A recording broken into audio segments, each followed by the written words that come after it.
may be one of the best measures of basic freedoms and rights in any country around the world, for it directly measures the tolerance of the powerful to accept criticism and the willingness of the powerful to protect the freedom to criticize. And it creates a vibrant public forum for dissenting views and information outside of government-controlled sources. And it can be one of the most dangerous careers in the world, with scores of journalists facing violence, intimidation, and murder across the globe every year. Here in the United States, think of it America without the freedom of press, and you're likely imagining a very different country than the one we're living in today, and surely for the worse. And throughout the world, driven journalists in much less free societies than our own courageously try to hold the powerful accountable and inform their public, frequently at risk to themselves. And this brings us to Ukraine, a country now bounced on the edge of history, and a small story about one newspaper that speaks to a larger story about the long aspirations of the Ukrainian people to live in a free society where human rights and the freedom of speech are respected and protected. In this episode, we sit down with two journalists from the Kyiv Independent, a news organization founded in the aftermath by refugees fleeing from the gutting of the longest-running English publication in Ukraine. Anna Myroniuk is the head of investigations at the Kyiv Independent. She has run investigative projects on human rights, healthcare, illicit trade, as well as investigated presidents and oligarchs. She covered the war in the Donbass on the ground and has written for Kyiv Post, Code a Story, OCCRP, The Independent, and Open Democracy. She holds a master's in investigative journalism from the City University of London and is a Chevening Scholar and a finalist of the 2020 Thomson Foundation Young Journalist Awards. Igor Kossov is an editor and investigative reporter at the Kyiv Independent. He has been an international journalist for over a decade and has covered conflicts in the Middle East, investigated corruption in Ukraine, and man-made environmental damage in Southeast Asia. He has been published in the Kyiv Post, USA Today, The Atlantic, Politico, The Daily Beast, Foreign Policy, and other outlets. Together with my co-host Cliff W. Gilmore, we had the opportunity to speak to Igor and Anna about their careers as journalists, the dramatic story around the founding of the Kyiv Independent, and the looming Russian threat that could erase all the gains of the past 20 years for the Ukrainian people and bring an end to their quest for independence. Let us now meet our guests. Anna, Igor, I'd like to welcome you both to the Ask. Thank you again for taking the time to be here with us today. I'm here again with my guest co-host, Cliff W. Gilmore, and we're here to speak to you about current events in Ukraine, the ongoing story of the media and the pursuit of truth in Ukraine. We are also here to talk about what happened at the Kyiv Post, where you both formerly worked, and what that portends for the future of journalism in Ukraine, or what it meant to say a landmark, a milestone event in terms of the news culture of Ukraine. I'd like to begin this interview by turning it over for our initial question to my guest co-host, Cliff W. Gilmore. Igor, Anna, thanks so much for taking your time. I can only sort of begin to imagine going through the period of uncertainty that you're going through right now, but I can also certainly appreciate and respect the commitment and the focus to the profession that you've chosen, which really leads me into that first question for discussion, is a bit of an introduction from both of you. And that's, how long have you worked in journalism? Why did you choose it as a profession? And how did you get into it? So, however you'd like to approach that background, and whoever would like to go first, I'd love to hear from both of you. So I've been in journalism for 10 years now. I started quite early, back in school. It was, I think, my 11th grade, last year at school, when I started doing some volunteer journalism things, some newspaper, etc. Classic. Then I started doing it for real. I got a job when I was at my first year at the university, and I started doing real live TV journalism. First of all, it was probably more lifestyle-ish, and then with time, I was growing up, and the quality of my reporting was improving. I think I entered journalism when it was 2011, if I'm not mistaken. And then quite soon, as you can tell, all the events with the Donbass happened. So I moved to Kyiv, which is the capital of Ukraine, in 2015.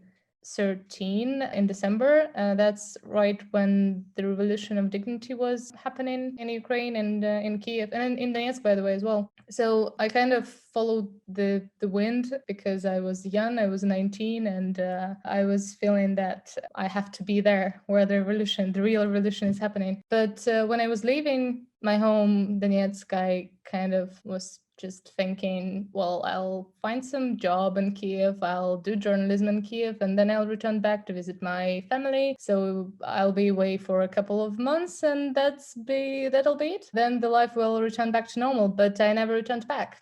So I just, this classic story when you leave your home with one backpack and you're just thinking that it'll be for a couple of months. I was kind of planning to settle in Kiev, find job, an apartment, and then return back. But as I said, these plans never implemented.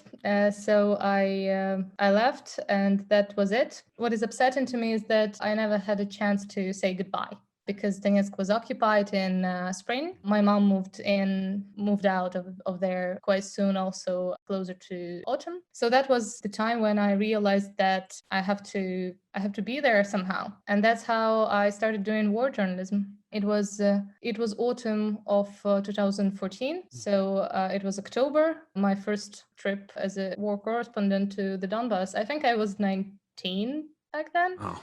Or just turned 20. I'm not sure. I don't remember. But yeah, it was something like 19, 20. And I went there. I think I was the youngest or among the youngest covering the war at the time. And starting from then, I did it for something like 3.5 years, covering the war when it was the most fierce, I would say, like the early years of war. Then I did some international journalism, went to Brussels to cover another side of the battle, I would say, diplomatic one. And then I decided that investigative journalism fascinates me a lot as well, and went to London to study. I got a scholarship, fortunately, and had a chance to spend 11 months in London studying City University of London. And then I returned back and started at the Kyiv Post, where I spent 2 years, and up until it was the end, and we were all fired. But this didn't break us, and we launched a new venture, which is the Kyiv Independent.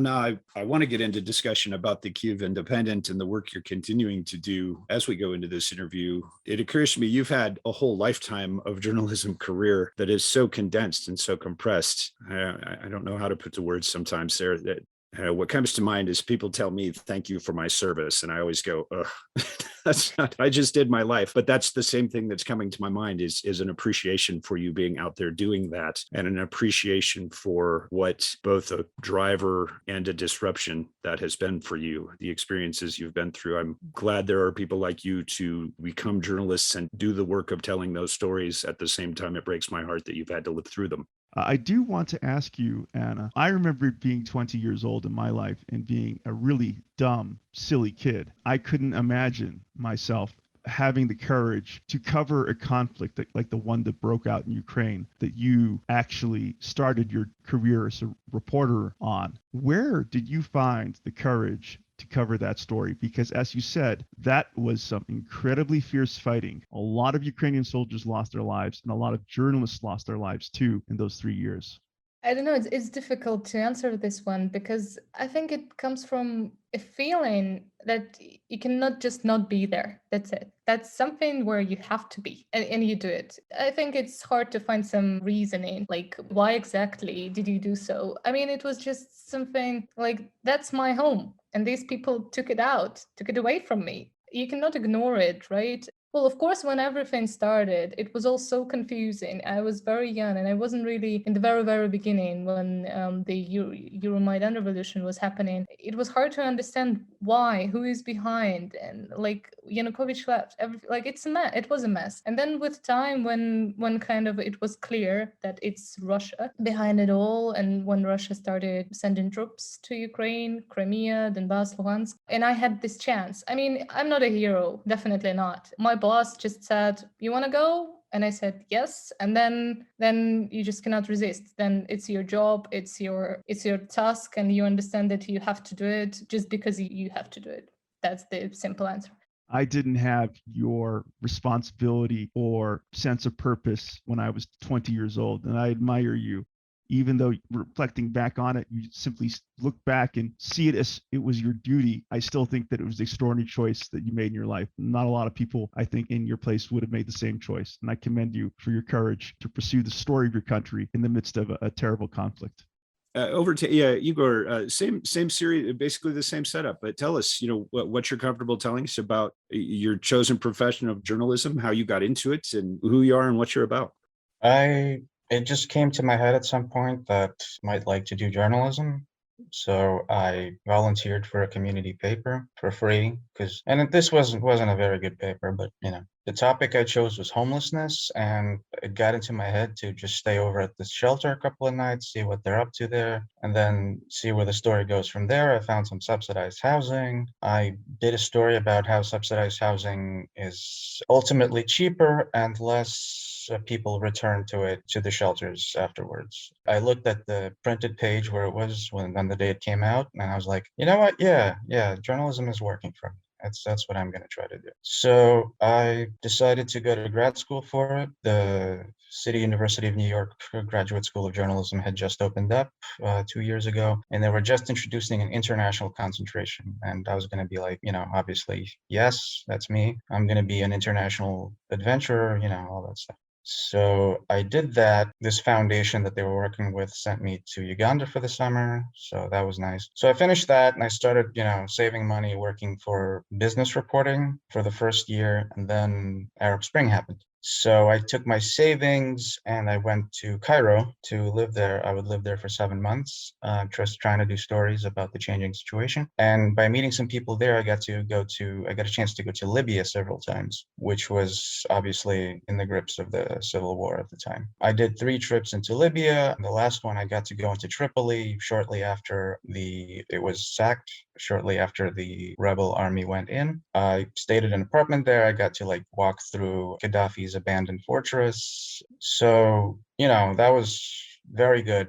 I got to see all these people reunite on the first flight out to Benghazi, since the war began, really. So I thought that was really great. I went back to New York and started doing city reporting, but I thought that I would do more of that, more conflict reporting and stuff like that. I got a chance to go to Cambodia at some point, and I worked for a daily newspaper there for about 1.5 years. At this time, I was mostly focusing on labor issues because, obviously the garment industry, the environmental issues because Mekong and illegal hunting and poaching and timber smuggling there. I got a taste for investigative reporting, actually, because I did my biggest investigative story to date, which was how the government is in on the timber smuggling, forest destroying, highly controversial racket. And that was also very inspiring to me. So I thought, other than this conflict reporting, I'm going to do investigative stuff as well.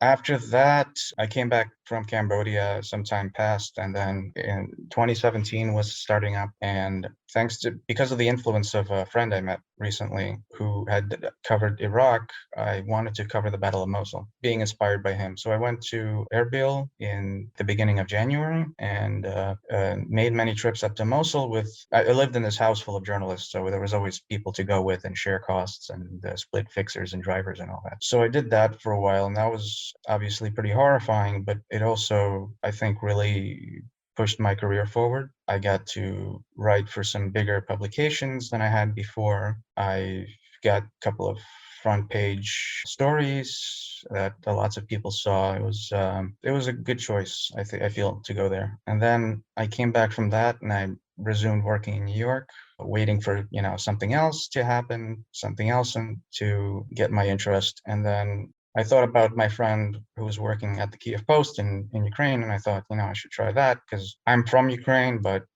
as you can probably tell from my accent, I'm an American and lived in New York most of my life. So I talked to my friend. He got me an interview with Brian Bonner, and he hired me. And shortly I was there, and I spent 3 years starting in business because that's who they needed most, and then moving sort of laterally into all directions and starting to do investigative stuff. Anna and I became particularly close colleagues at the Kyiv Post because we often worked on investigations together. We dropped some bangers stories that were really great. I feel like they were some of the highlights of those years of the Kyiv Post coverage. And I was actually thinking about the future when the Kyiv Post when the owner decided to shut us down. And from there to go into Kyiv Independent was sort of a no-brainer. And obviously with Russia, to stay is also a no-brainer. I'm Ukrainian, I'm part Russian, I'm American, I'm a journalist, I do conflict. It's pretty much my destiny if that were such a thing. Just listening to you, Igor, I'm once again impressed, just as I was with Anna, about the hard work you put into your career as a journalist and the places that you went to report from. Very consequential milestones in the last decade, like the Arab Spring, like the rise and fall of ISIS in Iraq and Syria, and indeed, further afield in parts of Asia too. I think that's a really fascinating sweep of experience.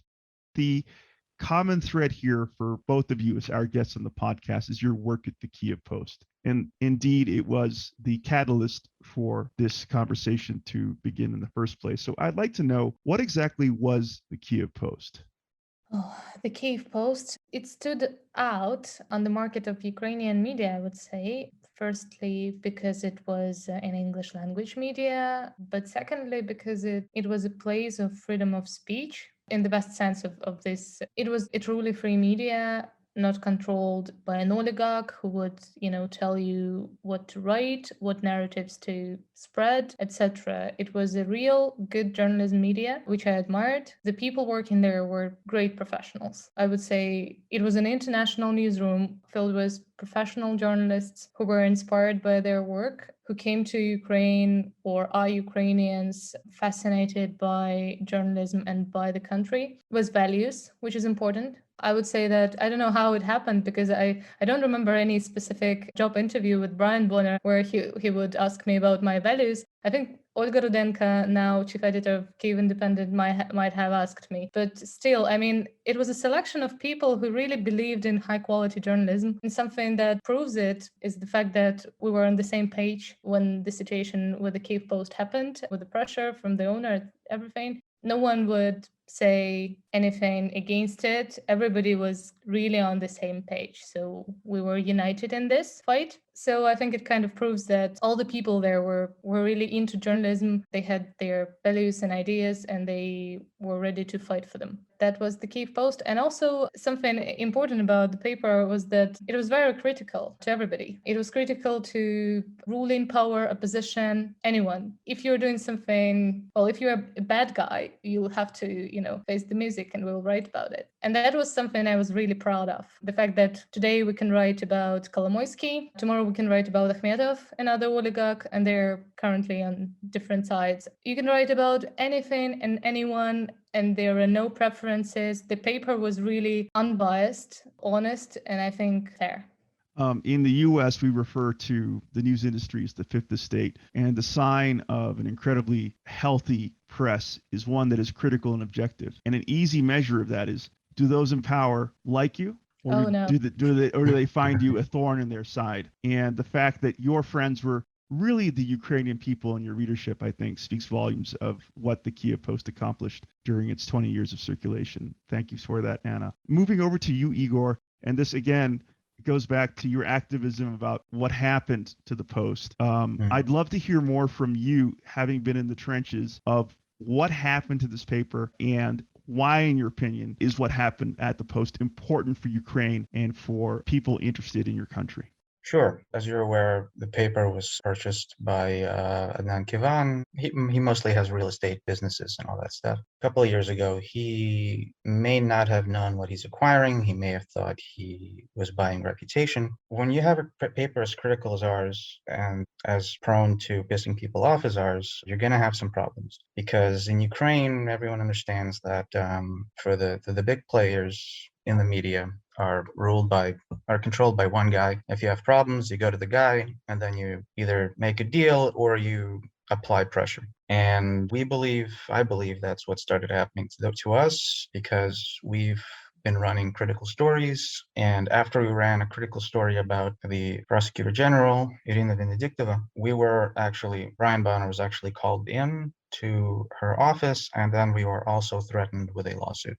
We only found out about that later when Brian eventually told us. Brian did his best to shield us and to just make sure that the consequences don't hit us and we can just keep doing our work. Vindictiva wrote a number of op-eds for us. We published them, some of them in the paper, some of them on the internet. But this was a sort of a holding pattern because we wanted a big interview with her. We wanted to sit down with her, really ask her some hard questions, write it up, and publish it. And she kept canceling and postponing and canceling. And eventually it was just too much. We had to write, things were happening. We couldn't just keep waiting for her. So we published another story in September about how she's basically more show than anything else. And as we found out later, that got Vindictiva opened several criminal cases against Adnan Kivan, the owner of the paper, and then closed them. As a real estate man who's trying to make it big in the country, maybe he's mainly big in Odessa, but he wants to expand to Kyiv, other places, to get land permits. That's sort of a very, very convenient carrot on a stick to hold over someone. That's just me speculating. I'm not saying that's what happened, but so in October, one of us randomly stumbled on a message, on a post on social media where a woman named Dorena Rotari, who works for Kivan's not independent channel, the pet television channel in Odessa, Channel 7, she said that she's going to be in charge of the Ukrainian section of the Kyiv Post. And nobody told us this. This was just something we saw on social media. Nobody told us about this. How was she chosen? Why was she chosen? Why is this being done? I mean, everybody's just got, a very bad feeling about it. We immediately started talking. We decided to start meeting with Brian. He said this was the will of Kivan. He really he presented this as an expansion, becoming bigger and better. But we were very afraid of losing our editorial independence because God knows who is this person who's never worked in independent media before, and what kind of editorial control will they have over this section, and how will that affect us? And plus there are significant logistical challenges. So we talked with Brian talked with Kivan. Eventually we started to come up with a way to do our best to implement this without sacrificing who we are, without sacrificing our soul, and without throwing money to the wind. So we started looking for staff, expanded the multimedia section, started figuring out ways how we could run the Ukrainian section, how we want to do interviews to make sure that whoever is in charge is independent and professional by top journalism standards. We started doing that. We spent several weeks on doing that. And then after this one weekend, Brian summoned us for a Monday morning meeting where people are having trouble logging into into the website. And he just said, look, Kivan is shutting us down. This is the last day everyone's on the job. Everyone's going to be fired. And maybe he's planning to reopen it later with a different management, different team. Brian said, I'm retiring. So this is it. And that was that. We immediately started talking. What are we going to do? We talked to Kivan. He was not amenable to doing anything else or possibly selling the brand to preserve its good name. So pretty quickly, we decided that we have to carry on and continue its legacy, continue its spirit, and just continue being an important service, which is a professional, world-facing English language Ukrainian medium. And that's, perhaps Anna can correct or back me up on any of these points, but I think that about covers it. Could you tell us a little bit more about who is this prosecutor general and how she became part of the Zelensky cabinet? So, as far as we know, Irina Vindictiva is a lawyer who used to teach law at a law school. Then she joined Servant of the People party during the elections. And then quickly, she was kind of here and there, being present at plenty of meetings, big gatherings of Servant of the People party. And then quickly, she became the prosecutor general. It wasn't a very unpredictable choice because Zelensky is known for appointing of people close to him at top level positions like Bakanov at SBU, and plenty of his friends are holding top level positions in presidential office, like Yermak, for example. So when Vindictiva entered Prosecutor General's office, I don't think, Igor, correct me if I'm wrong, that the expectations were high, that she would be like an independent. The expectations were higher for her predecessor, but he didn't do much either. Yep, yeah.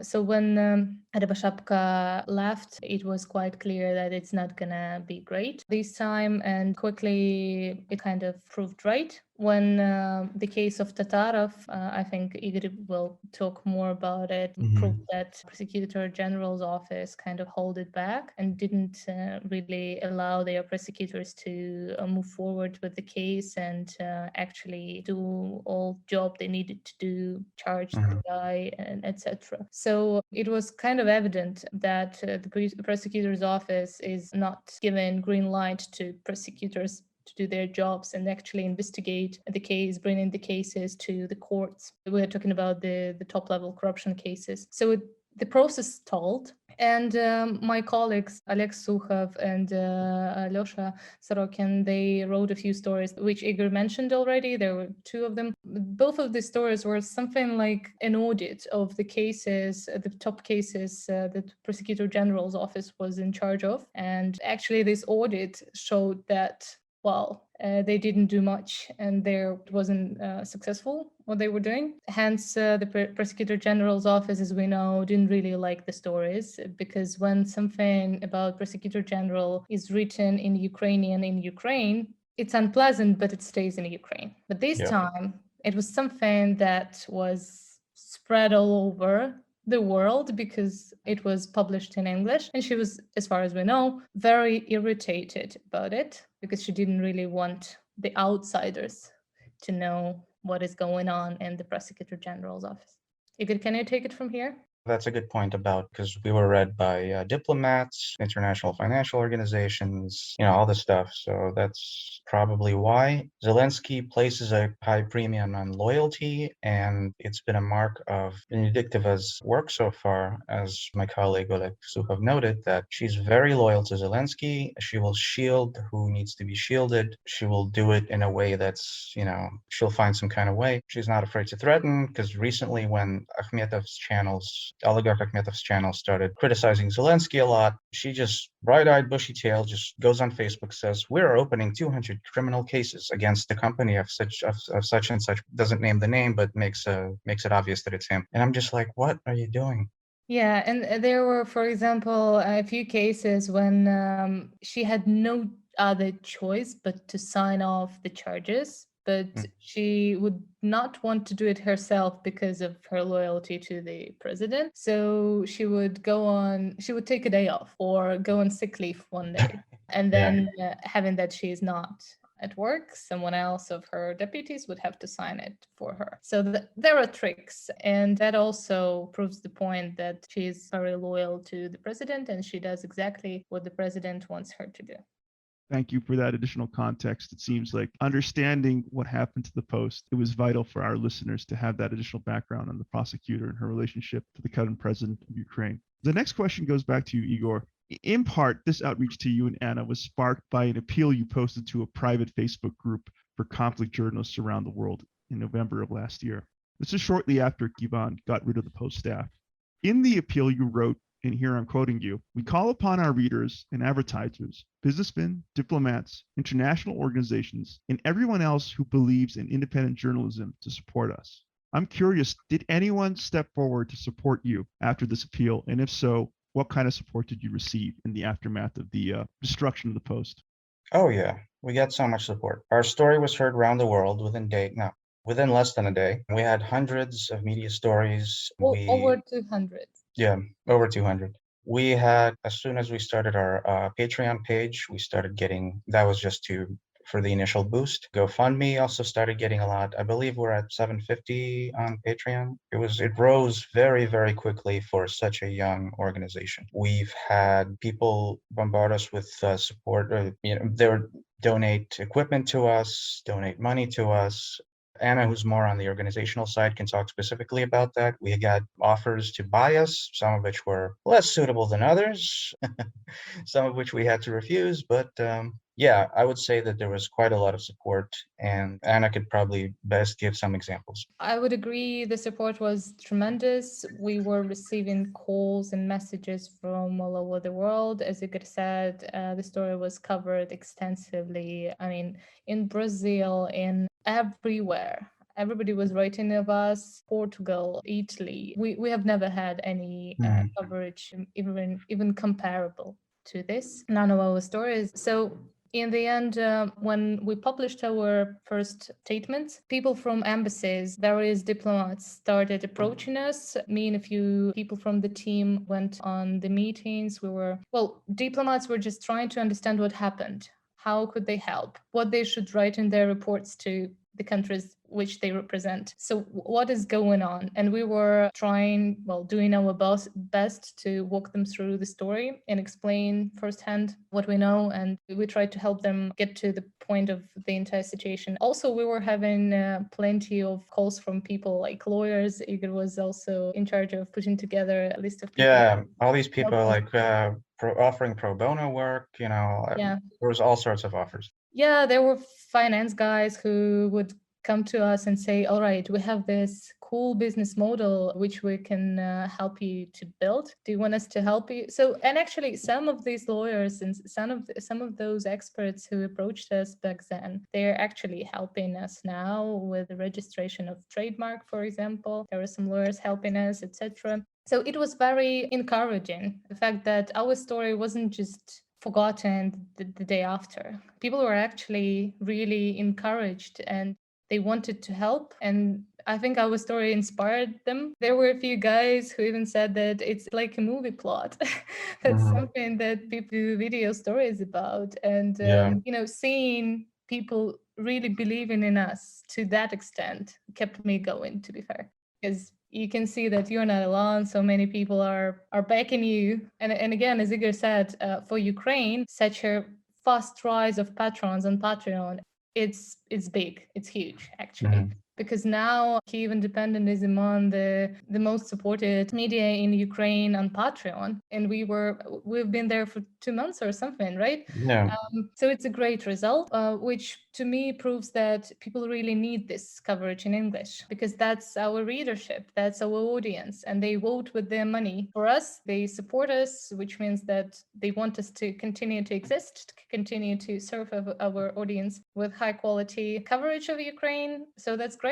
That means that we are needed and we are doing something for the community, which is appreciated and in need. I just want to add that, this shows that there wasn't really a thing like the Kyiv Post. There were foreign media reporting in Ukraine. There's nothing this focused, professional, and that focused and that entrenched and with such longevity. Nobody else could really take up the slack. So, people needed that for English language source of news. Obviously now Kyiv Posts come back. I feel like the quality's dropped significantly. And now that some other ones like Новое Время are having English language news as well, they see that this opportunity and they're doing their best. And but when we went off the air, there was nothing quite like us, and I think it's very valuable for our audience. I see you most likely do have a movie script in there somewhere. It's probably not too soon to start thinking about who you would want to play you in that movie. Somebody we could have absolutely. Yeah. Brad Pitt or I would say they should play themselves if they're looking for attractive people. That would be a good role. So your big break, but certainly an opportunity there. It does read like a thriller and, hopefully continues as a heroic thriller and in the proper vein. I'm struck by a couple of things in listening to this. First off, the passion of the idealism for free and open voices and journalism, and that outpouring of support that you have received is fantastic. And the Kyiv Independent was soon after, it was November of 2021, right, that got it up and running. And that strikes me to the other thing that strikes me in listening is, without going into details about Wise's and my personal experiences recently, the behaviors that you described that need the reporting, that need the sunlight shown on them, they're universal. They're not left. They're not right. They're not a particular party. They are behaviors of abuse of power. And it really does take that sunlight to keep those inclinations of some of those leaders under control, in a sense. So I'm pleased to hear that was the degree of support that came out. If we could open in response to this next question with where would people find you on Patreon? I assume it's fairly easy, but if you would throw that down, we would love to actually highlight that as well and keep that flowing as best we can. But what is the day in the life of the Kyiv Independent now? Are you getting up, you going to work? Are you in any danger? Are you looking over your shoulder as you go to work? Is there pressure on this new organization? So many questions in there, but that's over to what is it like and what's from November forward with this new endeavor? One everything happened and we were all fired, we kind of walked out, and we obviously didn't have any place to gather. We were something like closer to 50 people, 30 journalists and editors, photographers who didn't have a place to meet. And it's like a huge gang of people, 30 people. So we would go to a nearby cafe together and discuss our plans on what we are doing, how we are reacting, how we are planning, our statements, what comes next. Then actually, that's something that also answers the question who helped us and whether many people supported us. There was a company that supported us. They are running co-working spaces in Kyiv, and they actually offered us a place for free. And we were gathering there for something like, I guess, 2 months. So they hosted us, and that was very nice of them doing this for us because it really helped. And starting from, on Monday, we moved into our new office in Podil in Kyiv. It's a, historic part of Kyiv, nice place. So we are now glad to have a place where we can actually work as a team, see each other every day, go to jobs as normal people do. Yeah, that's us. Every day we go to job, we go to the office. On Mondays we have our general meeting where we discuss stories, where we discuss our plans for the future. Tomorrow we are having this meeting in the morning, and this meeting is going to be tense, I guess, because of this situation with Russia. So we were already asked by the management of the Kyiv Independent to pass our emergency contacts and to fill in the information in case of actual Russian invasion. So yeah, that's us. Igor, you would like to add something? That's about it. You caught us at an opportune time with our new office. It's right on, like, Kyiv has several, so to say, main drags, and Kontraktova Square is definitely one of the places where people gather. Yeah, we've got people in different parts of the world. So there's international, so people working remotely, as well as people going to the office. I wouldn't say we're looking over our shoulder necessarily, but obviously we're all paying attention to what's happening and to see if what we'll need to do. Just wanted to add that speaking of the pressure, this part of the question, I don't think Right. that we necessarily are feeling any pressure on Kyiv Independent at the moment. I think it was quite intense in the very beginning when we were launching the organization, but now I don't think that we are feeling any of those. I would even say that having that the president's office received some backlash after the situation because some people pointed at them. They're even nice and publicly gave us a comment once on Facebook saying that it's specifically for the Kyiv Independent, just to emphasize that they're open and they're, communicating with us. So I think now, having that we were all over the news, our situation was extensively covered in the world. I think we are currently in a safe space because of that as well. Yeah, we don't have the one guy who you can go to and say, Yeah. if you don't, we'll. And if I could just take this on a slight tangent, because I'm not sure if we were going to get to it. See, what Zelensky did, actually, the question might come up later. I don't know if you're planning to. See, what Zelensky's administration and the people that gather around it, it wasn't just the one thing. In the span of, I want to say, 3 or 4 months, there were over a half a dozen cases of pressure against the media, highly publicized pressure, criminal cases being opened against people, political talk shows complaining that they're being dictated terms like, oh, you want a guest from the party? Get rid of this guy. We had people attacked, had their equipment seized forcibly within a state bank run by a guy who Zelensky calls by first name. We've had a TV studio, not a TV studio, I'm sorry, a movie theater pull a documentary feature about Zelensky's offshore stuff that was exposed in Pandora Papers. And after the public backlash on the internet, the movie was actually aired. So this was a pattern of behavior by people within the president's orbit, and all of that together. The Kyiv Post thing was one of the louder ones, but altogether it definitely sent a worrying signal. Everything that happened to the Kyiv Post, it was kind of in this sequence of events, it was kind of the final one, which struck the most because people were already so sick and tired of the entire pressure in the media. So the Kyiv Post one was the loudest, probably. As so often happens, it seems like they pushed and then pushed one bit too far. Eventually, you get bit. returning to what happened and this Hollywood movie script, it's very good for Cliff and I to hear directly from both of you that there has been a ray of sunshine with what you've been able to achieve in this short period of time launching the Kyiv Independent. And we fully plan to share your Patreon, and I plan to subscribe to it shortly after this interview myself. I look forward to becoming a patron of what you're trying to accomplish in Ukraine for the Ukrainian people. I'm curious, you brought up such a fascinating part of the conversation. I was actually thinking of striking it entirely to move on to questions that are more specific to the work that you've both done as journalists. But because you brought it up, you noted that what happened to the Kyiv Post fit into a pattern as far as a crackdown on the media ecosphere in Ukraine. I wanted to sort of dive into a question about what's happening right now in Ukraine in terms of this confrontation between Russia and Ukraine.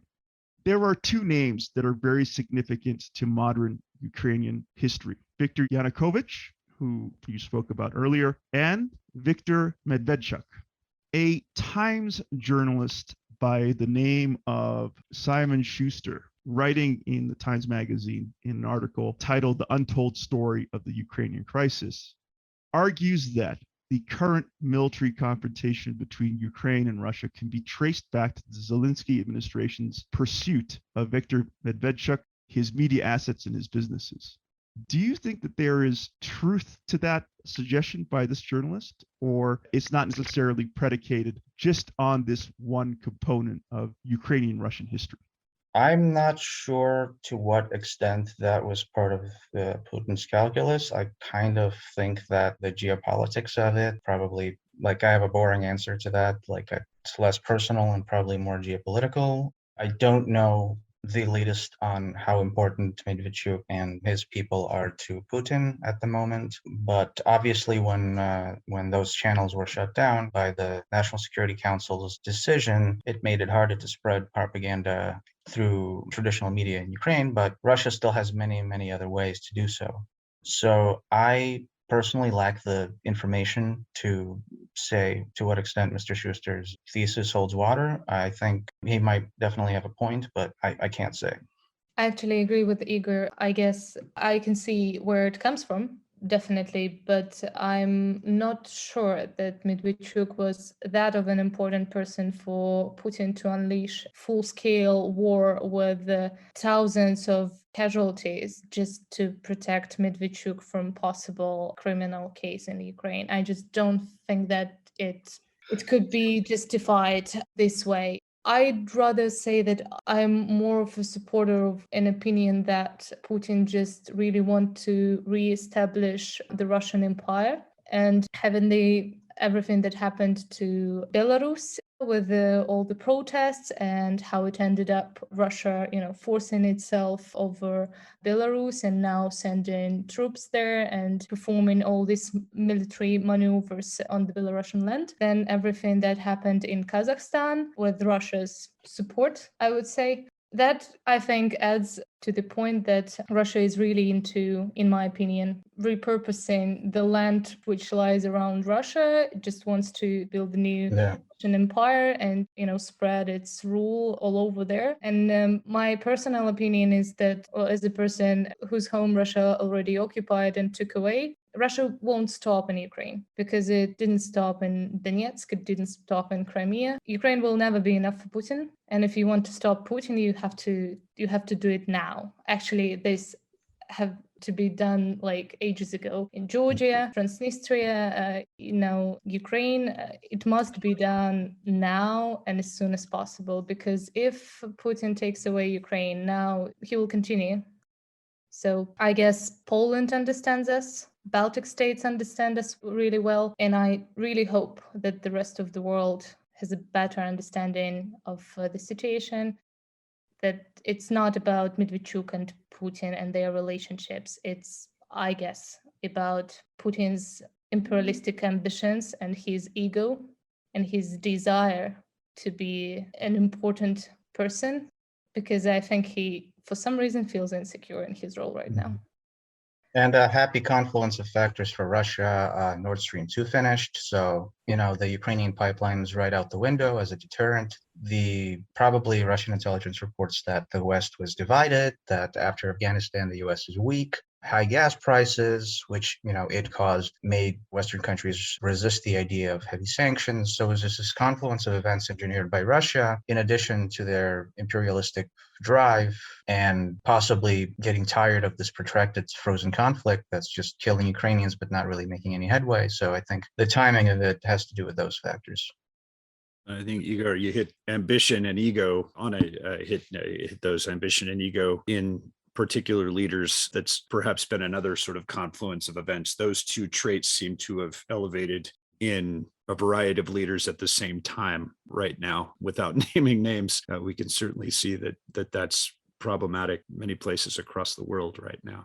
Igor, you wrote, I think it was back July 2017, if I recall correctly. You had it was titled Ukraine's Fighting Words, and you brought up back then several issues, including some of the Pew research that showed that a majority, I think it was 77% of Ukrainians want the country to stay together, and that most of them, sort of want to have good ties with both neighbors, if you will. With, I think the exception was the people of Crimea, that was kind of a little bit different in the Well, I polling. believe it was still, I um, believe it was still a majority, but I don't remember, honestly. So you wrote that back in 2017. What's your sense of public sentiment now as the current circumstances go? Is there a sense of unity? Is there a couple of tails that are catching a majority of people in the crossfire, metaphorically so far? What's your sense of the general public's feel through Ukraine now? I don't know if I wrote that in 2017, but my feeling is that the harder Russia tries, the more it unites Ukraine against it. And the sentiment I've seen, I mean, I spend most of my time in Kyiv, obviously, but people are sort of, Westerners are acting more scared than Ukrainians are. For most of the Ukrainians, it's like Russia is threatening invasion. Yeah, they've been invading for 8 years now. It's like we've lived under this situation. And at the same time, people are pretty strongly, after what Russia's done, after all this 8 years of hell, people are divided among each other. There's all sorts of political bickering, but other than the opposition party and their supporters, I would say that there is a strong sense of unity against what Russia represents and desire for what EU represents. I would like to just add here that for Anna, you have an excellent op-ed that I would recommend our listeners look to, maybe part of your response here, but it's titled, I Lost My Home to Putin Once, and Now It Can Happen Again. And specifically, this goes back to your origins in Eastern Ukraine. And I'm really curious to hear about your understanding of this too. Yeah, thank you. Yeah, I touched it a little bit when I was speaking about my take of the situation with the Putin and his plans for expansion of Russian, so to say, in his mind, empire. So yes, speaking of the previous question, I would just briefly say that I agree with Igor that there is no panic, and of my friends and family and acquaintances, nobody is moving out. Everyone stays in Kiev, and people are actually more chilled than the Westerners because yes, we've been into it for 8 years now, and the threat of Russian invasion feels kind of the same every day because you know that your neighbor is a weirdo, let's put it this way. So you're just, he doesn't move out. I mean, he stays there. You just know that he's there. So the shotguns at your cat. Yeah, something like that. Like a weird guy who is living just across, on the other side of the wall. Unfortunately, we don't have a huge fence protecting us from Russia, or a huge wall. But well, we have people who are really ready to fight. And I think it's hard to find a nation that is so ready to resist, because Ukraine was oppressed for so many years by Soviets, we were under occupation of Nazi, etc. I mean, Ukraine had a long story, and which was it was just fractions of independence. And when we finally got it, we're not going to allow someone to take it away from us. We're independent for 30 years, and people are really going to fight for it. This is our home, and I don't think that people are ready to leave it. As of my op-ed, which you cited, thank you. I would just add that for me, it feels very emotional now because I kind of see flashbacks of everything that is happening now, because I remember myself in similar situation 8 years ago when Russia was invading Donetsk, and it really felt surreal back then. Even now, thinking back, it's really hard to understand how it happened, how on earth could something like this happen in Europe in the 21st century? It's really difficult to comprehend. I just think that the world has to unite and resist the way Ukrainians resist. The world has to show Putin that we've seen enough and that's it. And you're not going to take any other land of anybody else. And I think the track record of Russia shows that it's not going to stop. And as I already mentioned, Georgia, Kazakhstan, and everything, like, he needs to be stopped now until it's not too late. Because as I said in my op-ed, actually this comparison, this rape joke Putin made the other day after the presser with Macron, president of France, it kind of reminded me of my op-ed, because there I made a point saying like Putin behaves like an abusive ex-boyfriend who you said to leave you alone, but he still, stalks you, follows you, and he wouldn't stop. And then you call the police, for example, and they say that we cannot do anything because We are deeply concerned. we're deeply concerned, and he Let's send hasn't. prayers. Yeah. He hasn't raped you yet, right? So call us when he does. And that really reminded me the response of Germany, unfortunately. So we're sending you these helmets, but that's it, guys. You call me when Russia invades, but let's not let Russia invade, maybe, because again, as I said there in the op-ed, I really believe that one day Putin could easily wake up and think, all right, I still have some feelings for East Berlin. Why not? I mean, I just, I like places. I like Ukraine. If he compares Ukraine to a woman that could potentially be raped, it's just something that has to be punished. You cannot let it happen in the world we are living in now. It's just, it cannot be, his behavior cannot be compromised. There could not be any compromises. I think we need to teach him a lesson and explain him very clearly that's the end of this behavior, and it's not going to be perceived in a calm way any longer. To both of you, you've certainly, that analogy, essentially the sexual assault or the domestic violence analogy, it's very apt. The comparison is not merely metaphorical, but textbook and research. It's a very similar pattern of behavior, just at scale. And I can't imagine, in my years of experience and study of military operations and such, that any move into Ukraine would be clean or simple. And it's certainly the kind of resistance I would anticipate Russia would meet on the ground would be intense. And there's such a power to a people who are defending their home. But I hear you as well that it shouldn't come to having to defend that home, and that would be truly a terrible circumstance should that come about. You've been incredibly gracious with your time. We've gone on a bit and asked most of the questions that we had in mind, but I like to close with the final question to any of our guests, and that is, what did we miss? What would your ideal question be? And then what would the answer be? I'd like to give you both that opportunity, if you would like it, to go with that. I just want to say that something that struck me when I was reading the other day, I believe it was an op-ed, I forgot the author, but the Western powers are negotiating as if there are rules and dignity and all that. And Putin and his people respond like there are no rules, like there is no dignity, there is trolling, there's going off-road and being less bound than the other guy. And I feel that that may be one of the things that's making the Western diplomatic efforts less successful than they would have hoped. I was also thinking of something on the same path. I actually saw that maybe the question that could possibly be asked additionally would be something like what the West should do to help Ukraine better. And I would probably suggest here to really be picky in terms of the information you read, be picky with the sources, and sometimes very quality newspapers, media outlets can make mistakes, especially when it comes to international coverage, when it comes to external conflicts. There could be some petty mistakes, unintentional. So here I would probably encourage everybody to read people who are on the ground when it comes to the conflict Russia unleashed with the Ukraine.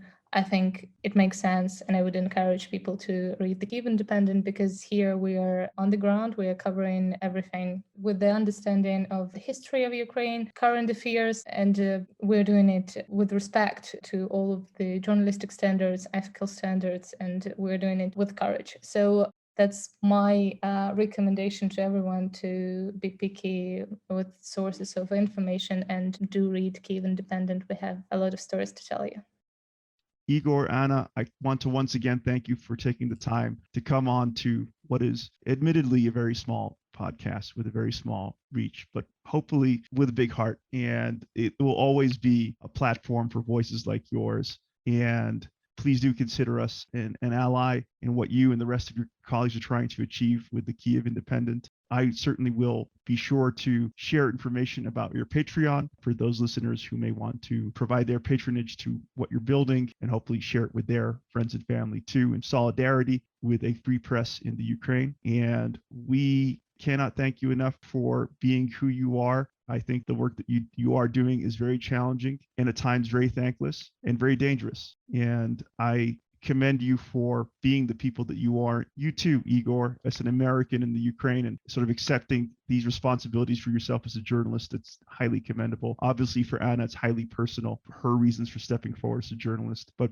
both of you, I admire greatly. And it was a real pleasure speaking to you both today. Thank you so much. Thank you a lot for your support, really. It means a lot. And as I said, that is something that keeps us going. It really does add some inspiration to the entire process. Thank you. Definitely.